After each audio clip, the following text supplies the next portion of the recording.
ऊ चाहिँ माथि कुद्दै आएको छ किनकि उसले कानै सुन्दैन त उनीहरूको भनेको आवाज उसले सुन्दैन त्यस्तै हजुर तपाईँ हामी पनि आज परमेश्वरको राज्यमा आएको छ संसारको बारेमा सुन्नुहोस् संसारको लागि हजुर बहिरो बनिदिनुहोस् संसारको अगाडि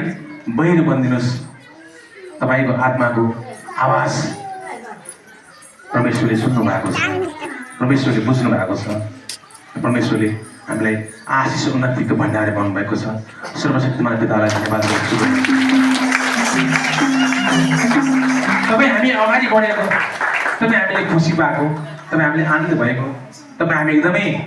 खुसी भएर हिँडेको चम्केर हिँडेको आज शान्तिक सक्नुहुन्न त्यही भएर उहाँहरूको आवाज उहाँहरूको बोली उहाँहरूको ती नराम्रो वचनलाई सुन्नुभन्दा उहाँको अगाडि हजुर बहिरो बनिदिनुहोस् ईश्वर तपाईँ सधैँभरि आशिष उन्नतिको भण्डार गराउनुहुन्छ सर्वशक्तिमान परमात्मा धन्यवाद गर्छु यदि हजुर प्रकाश सरले सुशीला म्यामले सारा कुरा सुन्नु भएको भए त हजुर त्यही बेला उहाँहरू ईश्वरको राज्यमा यसरी अगाडि बढ्न पाउनुहुन्थ्यो मलाई नै हेर्नुहोस् न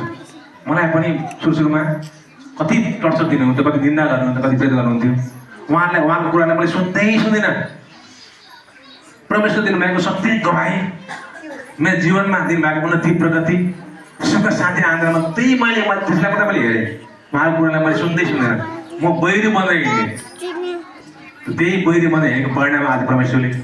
हजारौँ जन दिनुभएको छ सहयात्रा परमेश्वरको राज्यमा सहयात्रासँगै हिँड्ने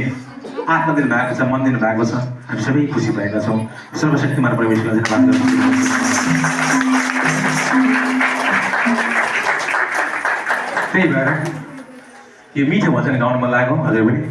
गाउनु मलाई है त सर्वशक्तिमान परमात्मालाई धन्यवाद गर्छु श्रीको नाम है